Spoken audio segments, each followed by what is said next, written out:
Hello बच्चों, नमस्कार। कैसे हैं आप सब लोग? उम्मीद करता हूं कि आप सब लोग अच्छे होंगे, बेहतरीन होंगे, लाजवाब होंगे, एकदम बिंदास होंगे और साथ ही बहुत अच्छे से आप लोग अपनी पढ़ाई को कर रहे होंगे। एक बार सभी मेरे प्यारे दोस्त बताएंगे कैसे हैं आप सब लोग, कैसी चल रही है आप लोगों की पढ़ाई?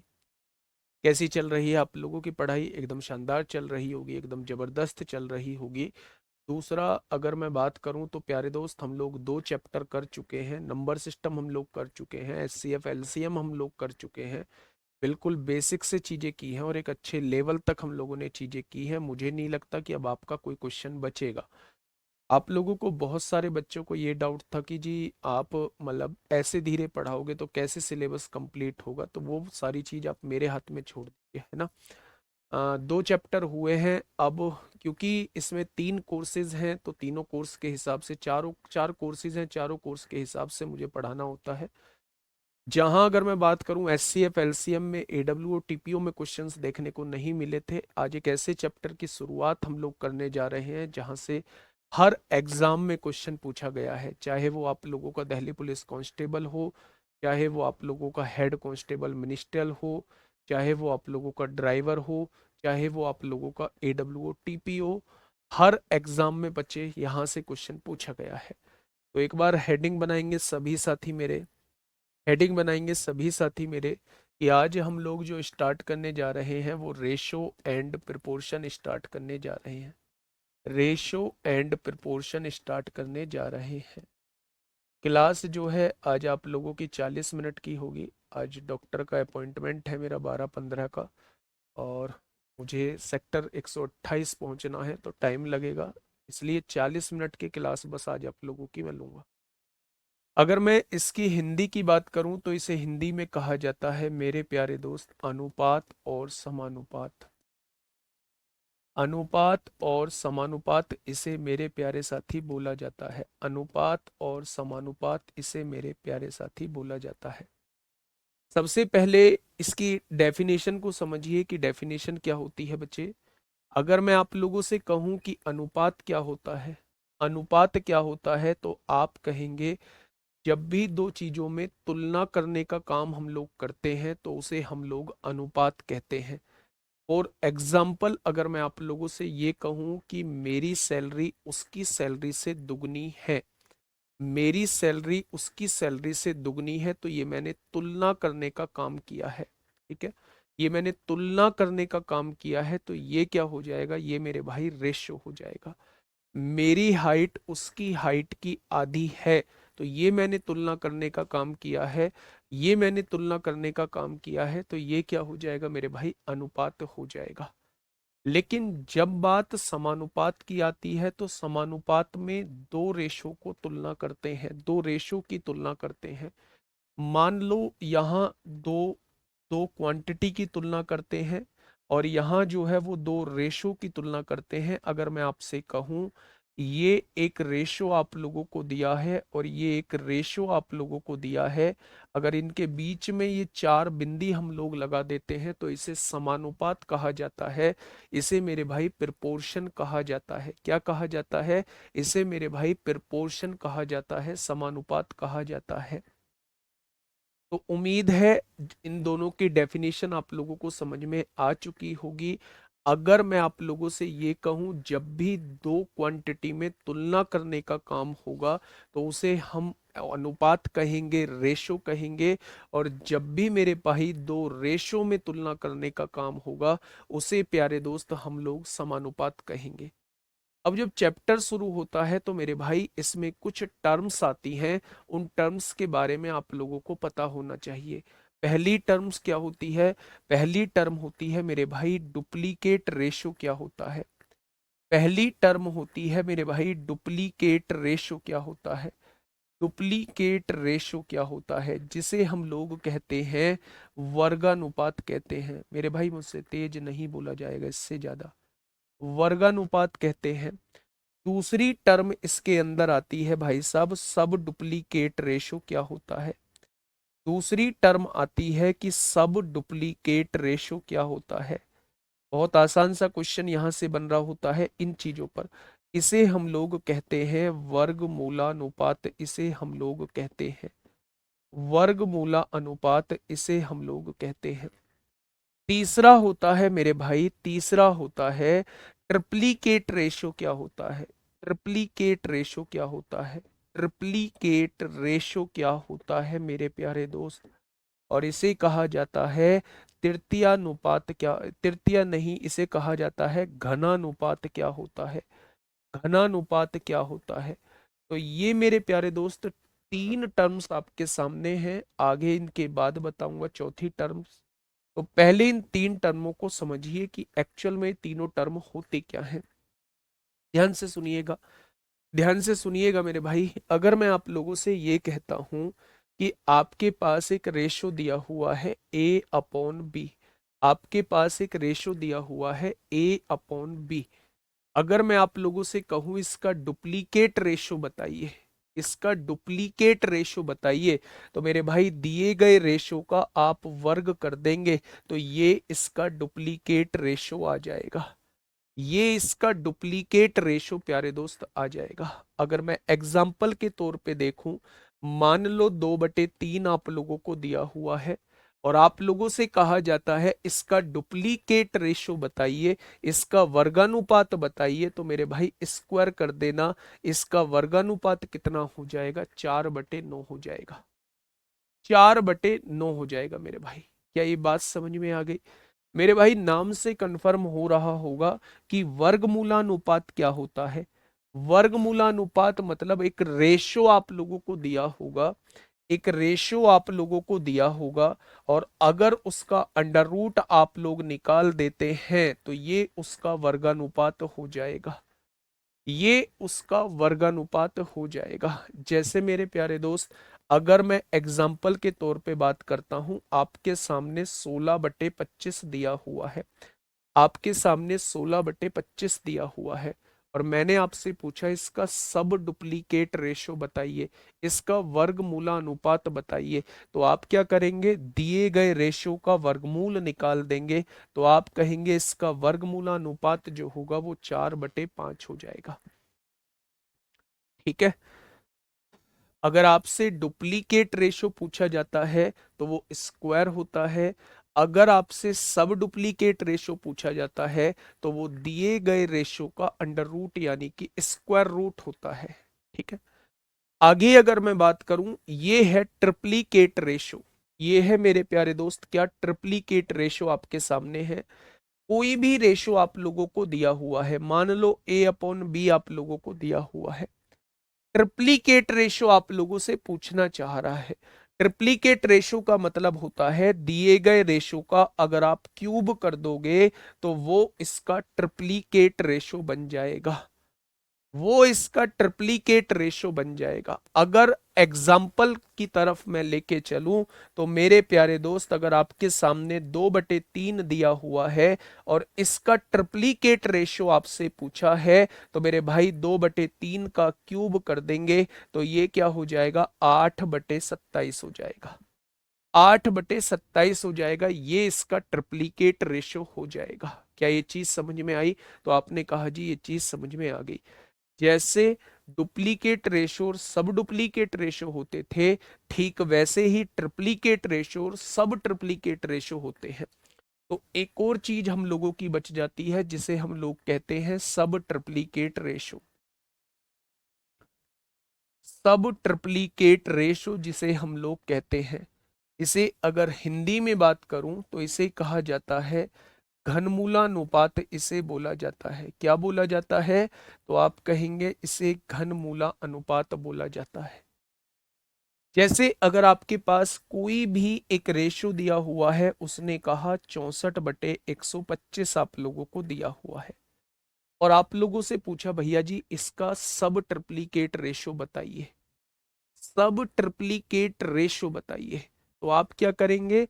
दिए गए रेशो का क्यूब रूट निकाल देंगे, दिए गए रेशो का घनमूल निकाल देंगे।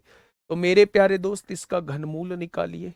घनमूल निकालेंगे, 64 का घनमूल 4 होता है और 125 का घनमूल 5 होता है। तो मेरे प्यारे दोस्त, अगर मैं आपसे पूछूं क्या ये चारों डेफिनेशन आपको समझ में आई? सबसे पहले हम लोगों ने पढ़ी डुप्लीकेट रेशो, उसका मतलब होता था दिए गए रेशो का वर्ग कर दीजिए, आपके सामने डुप्लीकेट रेशो निकल के आ जाएगा। फिर हम लोगों ने पढ़ा सब डुप्लीकेट रेशो, तो दिए गए रेशो का वर्गमूल निकाल दीजिए, आपके सामने सब डुप्लीकेट रेशो निकल के आ जाएगा।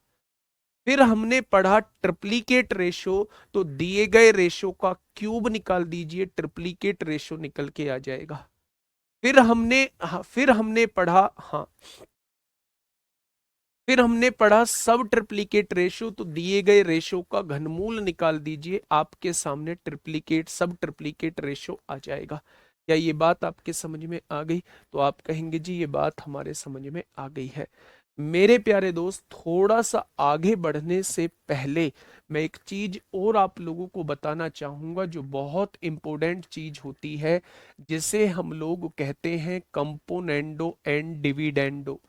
क्या कहते हैं मेरे भाई? कंपोनेंडो एंड डिविडेंडो हम इसे कहते हैं, और हिंदी में या शॉर्ट फॉर्म में इसे कहा जाता है सीएनडी रूल कहा जाता है। क्या कहा जाता है? सीएनडी रूल कहा जाता है। और अगर हिंदी में अगर इसे बात करूं तो इसे बोला जाता है योगांतरानुपात, इसे बोला जाता है। क्या बोला जाता है मेरे भाई?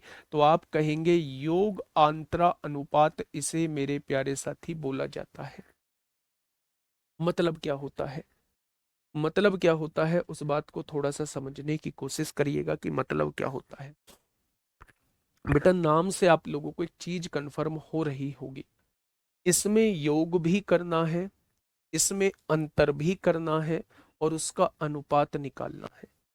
योग अंतरा अनुपात, यानी योग और अंतर और उसका अनुपात निकालना होगा, उसे योगांतरा अनुपात कहेंगे मेरे भाई। उसे हम लोग क्या कहने वाले हैं? योगांतरा अनुपात कहने वाले हैं। यानी कि हम लोग कंपोनेंडो डिविडेंडो मेरे प्यारे दोस्त कहने वाले हैं। अब देखना, थोड़ी सी बात को समझना। मान लो आपके सामने एक रेशो दिया हुआ है x अपॉन वाई, और इसकी वैल्यू दी हुई है 4/5।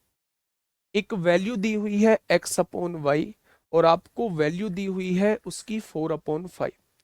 अगर मैं आप लोगों से ये कहूं कि भाई यहां कंपोनेंडो डिविडेंडो लगाओ, कंपोनेंडो और डिविडेंडो लगाओ मेरे भाई, तो आप क्या कहेंगे? कंपोनेंडो डिविडेंडो ये कहता है सबसे पहले योग करो। योग किसका करना है? इन दोनों संख्याओं को आपस में जोड़ दो, आपने जोड़ दिया। फिर अंतर करो, इन दोनों संख्याओं को आपस में घटा दो, अंतर कर दिया। मेरे भाई, जैसा आपने लेफ्ट हैंड साइड किया है वैसा ही राइट हैंड साइड कर दो। इन दोनों संख्याओं को जोड़ो, 9 हो जाएगा। इसमें से ये संख्या घटा दो, -1 हो जाएगा। तो मेरे भाई ये क्या हो जाएगा? ये योगांतरा अनुपात हो जाएगा। ये योगांतरा अनुपात हो जाएगा, यानी ये सीएनडी रूल हो जाएगा। और एग्जाम्पल, एक और एग्जाम्पल के साथ मैं आपको समझाता हूं मेरे प्यारे दोस्त।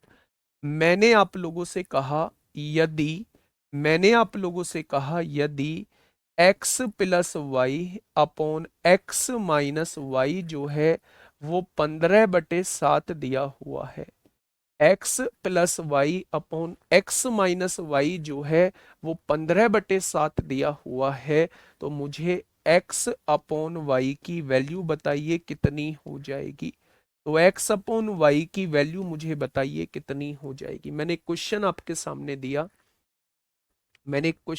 सामने दिया। मैंने आप लोगों से जस्ट इतनी सी बात पूछी कि x plus y upon x minus y जो है वो 15/7 मुझे दिया हुआ है, तो बताइए x अपॉन वाई की वैल्यू क्या हो जाएगी। x अपॉन वाई की वैल्यू बच्चे क्या हो जाएगी? तो मेरे प्यारे दोस्त, इसके बारे में ख्याल आप लोगों को कब आएगा?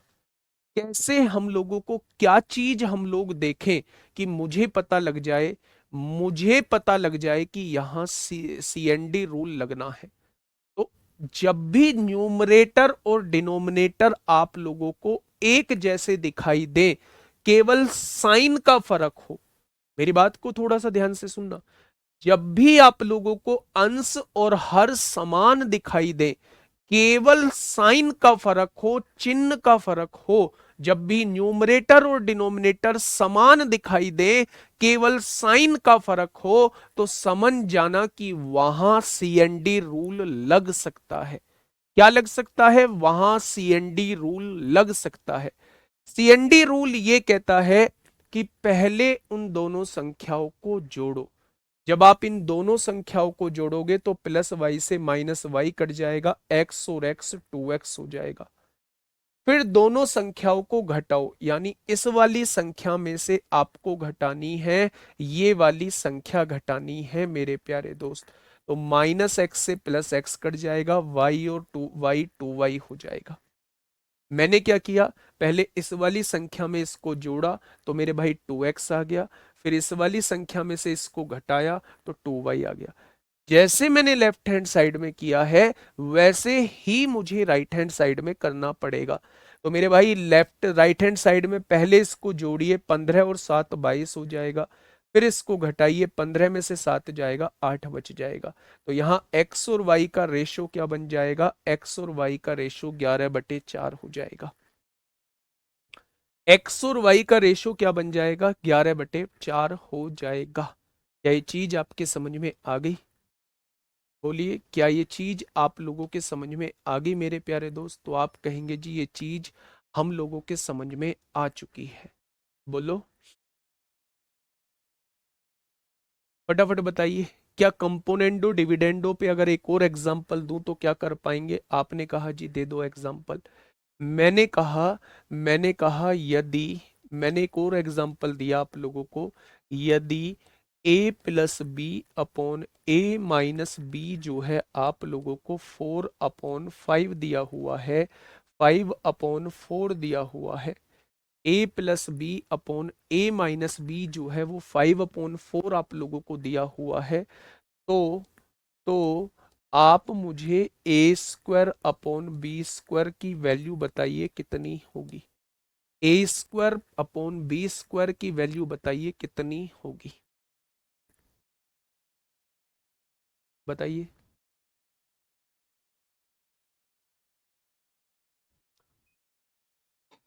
देखिए प्यारे दोस्त, मैं ये कहने की कोशिश कर रहा हूं कि अगर न्यूमरेटर और डिनोमिनेटर समान है, हाँ, न्यूमरेटर और डिनोमिनेटर समान है, केवल साइन का फर्क है, तो वहां आप सीएनडी रूल लगा सकते हैं। सीएनडी रूल ये कहता है कि पहले न्यूमरेटर और डिनोमिनेटर को जोड़ दो, जोड़ा तो 2x आया, फिर इसमें से इसको घटा दो तो फिर 2y आएगा।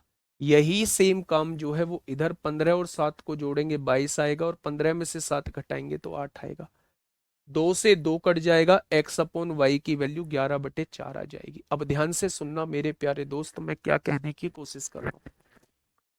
यहां देखिए न्यूमरेटर और डिनोमिनेटर समान है, केवल साइन का फर्क है। अगर साइन का फर्क है तो सीएनडी लगा सकते हैं, बिल्कुल। ऊपर वाली संख्या में नीचे वाली संख्या जोड़िए, जब आप जोड़ेंगे तो प्लस बी से माइनस बी कट जाएगा, ए और ए कितना हो जाएगा, 2a हो जाएगा। ऊपर वाली संख्या में से नीचे वाली संख्या घटाइए, ऊपर वाली संख्या a+b है, घटाना है -a, और ये किस में बदल जाएगा, +b में बदल जाएगा। तो घटाने के बाद क्या नीचे संख्या 2b हो जाएगी। वही सेम काम आप राइट हैंड साइड में कर दीजिए।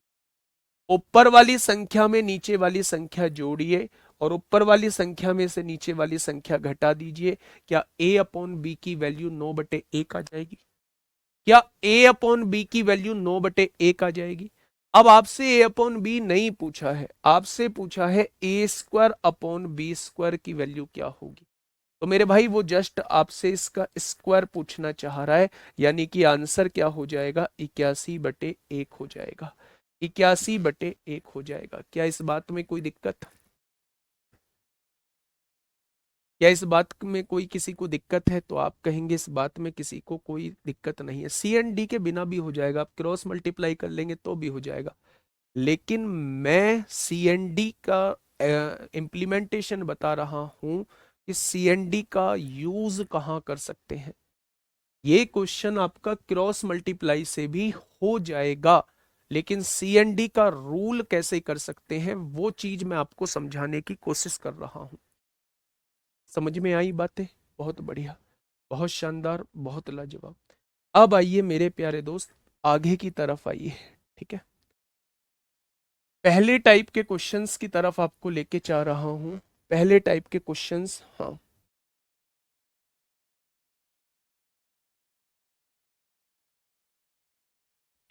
सबके कमेंट पढ़ना पॉसिबल नहीं है, पहली बात तो ये। दूसरी बात ये कि मेरे भाई, अगर वास्तव में इन चारों एग्जामों में सिलेक्शन लेना चाहते हो, चारों एग्जामों में सिलेक्शन लेना चाहते हो, थोड़ा सा मेहनत करनी सीख लो, वरना दुनिया के किसी भी टीचर से जाके पढ़ लेना, चीजें समझ में नहीं आएंगी। हमेशा सिलेक्शन अपनी मेहनत से होता है। केवल सामने खड़ा हुआ टीचर गाइड कर सकता है, केवल सामने खड़ा हुआ टीचर समझा सकता है कि आपको चीजें ऐसे करनी है।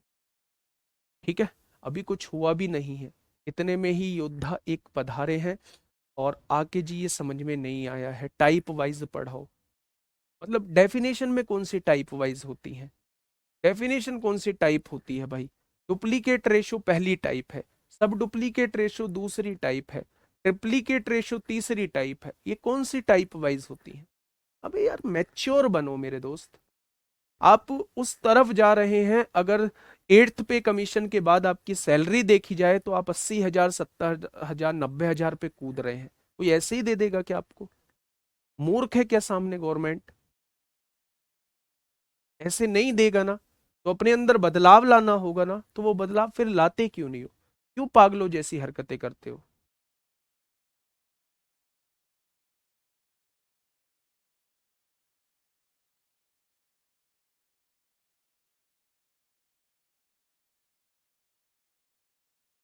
देखिए, ध्यान से सुनिएगा, मेरी बात को समझने की कोशिश करिएगा। मैं पहले टाइप के क्वेश्चन की तरफ आप लोगों को लेके चल रहा हूँ। पहले टाइप के क्वेश्चंस कैसे पूछे जाते हैं मेरे भाई? पहले टाइप के क्वेश्चंस पूछने का तरीका क्या होता है, उन क्वेश्चंस को समझने की कोशिश करिएगा। मैं तीन टाइप के क्वेश्चन आप लोगों को बताऊंगा, तीन टाइप के क्वेश्चन आप लोगों को बताऊंगा, उन तीनों टाइप के क्वेश्चन को थोड़ा सा ध्यान से सुनना। मान लो उसने दो चीजों का रेशो दिया हुआ है, A/B जो है उसने 2/3 आप लोगों को दिया हुआ है, और B जो है, B/C जो है उसने 4/5 आपको दिया हुआ है। A/B आप लोगों को 2/3 दिया हुआ है, B/C उसने 4/5 दिया हुआ है। आप लोगों से पूछ लेता है वो ABC का रेशो बताओ, वो तीनों का रेशो पूछ लेता है, वो तीनों का रेशो आप लोगों से पूछ लेता है, भाई साहब तीनों का रेशो बताओ। अब ध्यान से सुनना, अगर उसने तीनों का रेशो पूछा है तो मेरे भाई तीनों का रेशो लिख दीजिए यहां। अगर ए और बी के रेशो की बात करूं तो ए और बी का रेशो कितना है? 2-3 दिया हुआ है। बी और सी के रेशो की बात करूं तो बी और सी का रेशो 4-5 दिया हुआ है। मेरे प्यारे दोस्त, ये जगह खाली है और ये जगह खाली है, हमें इसे पड़ोसी के नियम से करना होगा। मेरे प्यारे भाई, इसका पड़ोसी 3 है तो इस जगह को 3 से भर दो, इसका पड़ोसी 4 है, इस जगह को 4 से भर दो। जब आप भर देंगे तो मेरे भाई इसकी गुणा करेंगे तो ए की वैल्यू 8 आएगी, इसकी गुणा करेंगे तो बी की वैल्यू 12 आएगी, और इसकी गुणा करेंगे तो सी की वैल्यू 15 आएगी। अगर एबीसी का वो रेशियो पूछना चाह रहा है तो क्या आप एबीसी का रेशियो 8, 12, 15 बता देंगे? आपने कहा जी थोड़ा सा कम समझ में आया है, और थोड़ा सा समझाओ। समझाता हूं ना, और ध्यान से सुनिए। सेकंड क्वेश्चन को समझने की कोशिश करिए। मुझसे कहा गया A/B जो है वो 1/2 दिया हुआ है, B/C जो है वो आप लोगों को 2/3 दिया हुआ है, और C/D जो है वो आप लोगों को 3/5 दिया हुआ है। और आप लोगों से पूछा गया है ABCD कितना होगा, ABCD कितना होगा, ये आप लोगों से पूछा गया है, ये आप लोगों से मेरे भाई पूछा गया है। अब ध्यान से सुनना मेरे दोस्त मेरी इस बात को। हमसे चारों का रेशो पूछा गया है, A, B, C और D। इन चारों का रेशो आप लोगों से पूछा गया है। सबसे पहले जो दिया हुआ है उसे लिखिए।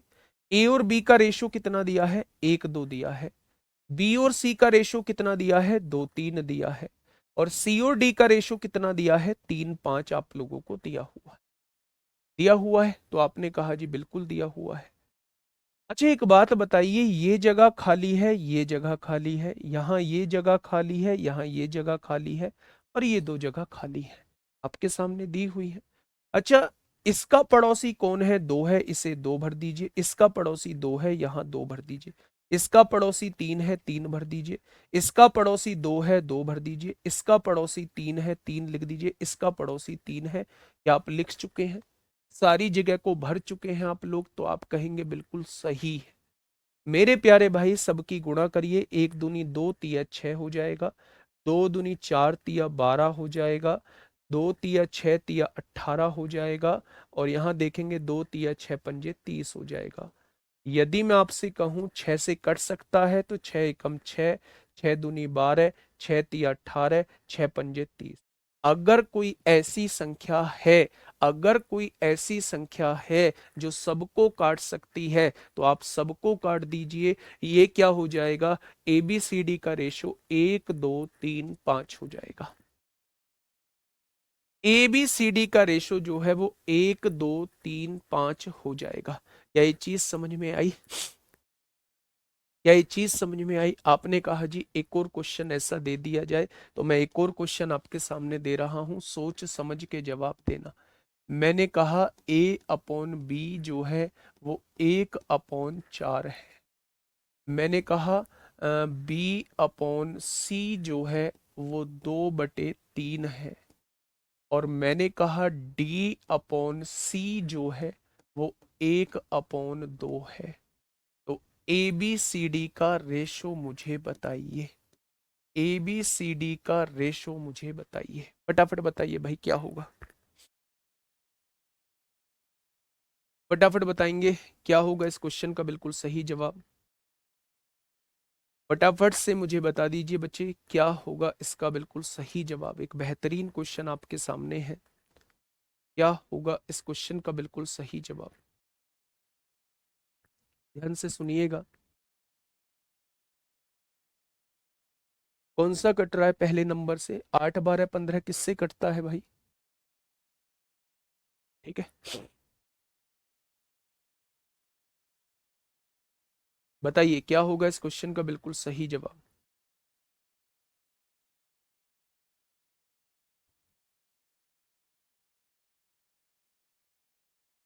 अभी मैं वो ऑप्शन वाला मेथड आपको आगे बताऊंगा कि ऑप्शन से कैसे देखना है। थोड़ा सा वेट कर लीजिए, जब ऑप्शन आपके सामने होंगे वो ऑप्शन वाला मेथड बताऊंगा। अभी तो ये पड़ोसी का मेथड आपको बता रहा हूँ, ठीक है? मेरे प्यारे दोस्त, आपसे ABCD पूछा है। ABCD पूछा है, तो ABCD आप लोग कैसे निकालेंगे मेरे प्यारे भाई? A और B का रेशो कितना है? 1/4 दिया है। B और C का रेशो कितना है? 2/3। यहां कंफ्यूज मत हो जाना बस। यहां इसने उल्टा दे दिया है, D/C 1/2 दिया है। अगर मैं C/D निकालूंगा तो वो 2/1 हो जाएगा। तो C/D कितना हो जाएगा? 2/1 हो जाएगा। तो ये जगह खाली है, पड़ोसी 4 आएगा। ये जगह खाली है, पड़ोसी 4। ये जगह खाली है, पड़ोसी 3। ये जगह खाली है, पड़ोसी 2। यहां भी 2 आएगा, यहां भी 2 आ जाएगा। तो अगर मैं यहां से देखूं, 2 दूनी 4 एकम 4 होगा। 4 दूनी 8 दूनी 16 होगा। 4 तिया 12 दूनी 24 होगा। और 4 तिया 12 एकम 12 होगा। आप लोग देखेंगे 4 से कट जाएगा। 4 एकम 4, 4 चौक 16, 4 छिंग 24, 4 तिया 12। तो ABCD का रेशो क्या आ जाएगा? 1 4 6 3 आ जाएगा। कितना आ जाएगा मेरे प्यारे दोस्त? तो आप कहेंगे 1 4 6 3 आ जाएगा। लेकिन मैं यहीं पे एक चीज आप लोगों से और पूछना चाह रहा हूं। मैंने आप लोगों से एक चीज पूछी। मैंने कहा A/B जो है वो 1/5 दिया हुआ है। B/C जो है वो 2/3 दिया हुआ है। और C/D जो है वो 3/2 दिया हुआ है आप लोगों को। और आपसे A/D आपसे पूछा गया है। इस बार सारा नहीं पूछा मैंने, इस बार मैंने आपसे A और D का रेशो पूछा। A और D का रेशो आप लोगों से पूछ लिया। बताइए A और D का रेशो कितना हो जाएगा? प्यारे दोस्त फटाफट बताइए A और D का रेशो कितना हो जाएगा? तो मेरे प्यारे भाई, अगर मैं आपसे कहूं कि सबसे पहले आप ए बी सी डी का ही रेशो निकालिए। हो गया, ए बी का रेशो 1:5 है, बी सी का रेशो 2:3 है, सी डी का रेशो 3:2 है। ये दोनों जगह खाली है, पड़ोसी से भर दो, 5:5 लिख दो। ये जगह खाली है, पड़ोसी से भर दो, 3 लिख दो। ये जगह खाली है, 2 लिख दो, और ये जगह खाली है, 3 लिख दो। अब मेरे प्यारे दोस्त आपको क्या करना है, उसने पूछा है ए और डी का रेशो बताइए, यानी उसे बी और सी के रेशो से कोई मतलब नहीं है। बी और सी के रेशो से कोई मतलब नहीं है। 3 दूनी 6 एकम 6 हो जाएगा, और डी की वैल्यू 5 तिया 15 दूनी 30 हो जाएगा। यानी रेशो कितना आएगा, 1:5 इस क्वेश्चन का जवाब हो जाएगा। कितना हो जाएगा मेरे भाई, 1:5 इस क्वेश्चन का जवाब हो जाएगा। कितना हो जाएगा, 1:5 जो है वो इस क्वेश्चन का जवाब हो जाएगा। लेकिन मैं इसे दूसरे तरीके से भी बताने की कोशिश करूंगा, एक बार उस मेथड को और मेरे प्यारे दोस्त ध्यान से समझना। सेकंड मेथड से समझाने की कोशिश करूंगा कि इसका सेकंड मेथड मेरे प्यारे दोस्त क्या होता है। यदि मैं आप लोगों से ये कहता हूं, यदि मैं आप लोगों से ये कहता हूं कि ए और बी का रेशो ये है, बी और सी का रेशो ये है, सी और डी का रेशो ये है बच्चे। अगर मैं पहले और आखिरी का रेशो आपसे पूछना चाहता हूं, जैसे मैंने इस क्वेश्चन में पूछा है, पहले और आखिरी का रेशो पूछना चाहता हूं, तो इसकी एक डायरेक्ट ट्रिक होती है। आप पहले को लिखिए, आखिरी को लिखिए। पहला 1:5 है, अगला रेशो 2:3 है मेरे भाई, और उससे अगला रेशो 3:2 है। कोई चीज अगर क्रॉस में कट रही है तो उसे काट दो, ठीक है। कोई चीज अगर क्रॉस में कट रही है तो उसे काट दो। आपने कहा 3 कट रहा है, काट दिया क्रॉस में, ठीक है। अगर मैं आपसे ये कहूं कि 2 कट रहा है, क्रॉस में काट दो। बचा क्या बचे, बचा क्या बचे, यहां आप कहेंगे 1 बचा, और यहां कहेंगे आप 5 बचा। तो डायरेक्टली आप कह सकते हैं कि ए और डी का रेशो कितना आ जाएगा, 1:5 आ जाएगा, और यहां भी 1:5 ही आया था। यहां भी 1:5 ही मेरे प्यारे दोस्त आया था, ठीक है। तो आंसर कितना हो जाएगा, 1/5 इस क्वेश्चन का बिल्कुल सही जवाब हो जाएगा। ठीक है मेरे प्यारे दोस्त, तो जब भी लास्ट का निकालना हो, ये वाला जो कॉन्सेप्ट है ना, ये परसेंटेज में भी लगेगा। जब आपसे वो ये कहेगा पहले साल इतनी जनसंख्या बढ़ती है, दूसरे साल इतनी, तीसरे साल इतनी, तो बताइए पहले और चौथे साल का रेशो क्या होगा। तो मेरे भाई ये वाला कॉन्सेप्ट हम लोग लगा रहे होंगे। क्रॉस में नहीं कट रहा है तो फिर कोई दिक्कत ही नहीं है, फिर गुणा कर दीजिए। ठीक है मेरे भाई, क्या ये चीज समझ में आई? तो आप कहेंगे जी ये चीज समझ में आ चुकी है, ठीक है। नेक्स्ट, यहां पहला क्वेश्चन आप लोगों के सामने है। पहला क्वेश्चन आप लोगों के सामने है मेरे दोस्त।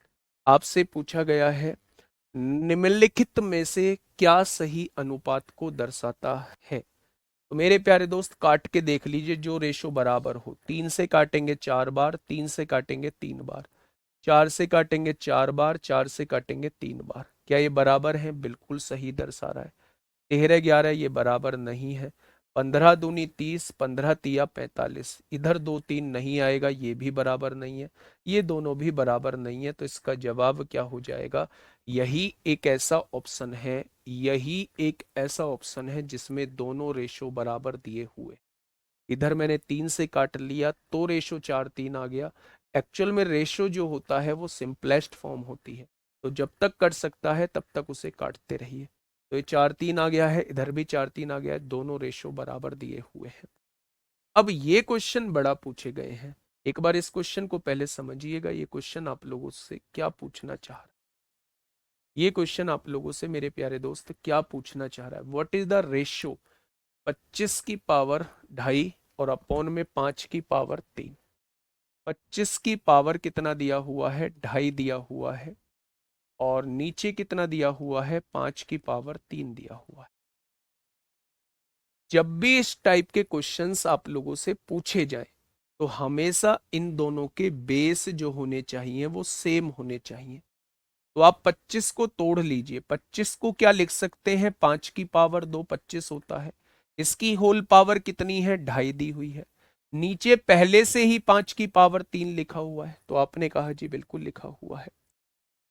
पावर की पावर होती है तो गुणा हो जाती है, 2.5 दूनी 5 हो जाएगा। नीचे क्या है, 5 की पावर 3 है। जब बेस सेम होते हैं तो पावर घट जाती है, 5 में से 3 गया तो ऊपर 2 पावर बच जाएगी, यानी आंसर जो है वो 25/1 आ जाएगा। आंसर जो है वो क्या आ जाएगा, 25/1 आ जाएगा। 5 पंजे 25, 25/1 आ जाएगा। ठीक है बच्चे, बहुत बढ़िया। ये क्वेश्चन मैं आप लोगों से ये नहीं पूछूंगा अभी, कौन सा अनुपात सबसे छोटा है, ये बाद में पूछूंगा। अभी जो मैं आपसे पूछूंगा, दिल्ली पुलिस कांस्टेबल 2023 में आया हुआ क्वेश्चन मैं आपको होमवर्क में दूंगा। दोस्त आज के लिए माफी चाहूंगा, है ना, है 3 क्वेश्चन है एक जैसे। आज के लिए दोस्त माफी चाहूंगा, और मुझे डॉक्टर के जाना है। बहुत मतलब पूरी रात ही परेशान रहा हूँ, बहुत बुरी तरीके से। कल दिन में भी पूरे दिन परेशान रहा था, क्लास भी नहीं ले पाया एनटीपीसी। तो मिलेंगे मंडे को एक शानदार क्लास के साथ। रिवीजन करिए बहुत शानदार तरीके से, ये चैप्टर आपके दिलो दिमाग में आएगा। एक जैसे हम लोग 3 क्वेश्चन बिल्कुल एक जैसे कर रहे होंगे, इस बात से निश्चिंत रहिएगा। आज के लिए इतना ही। Okay, tata bye bye.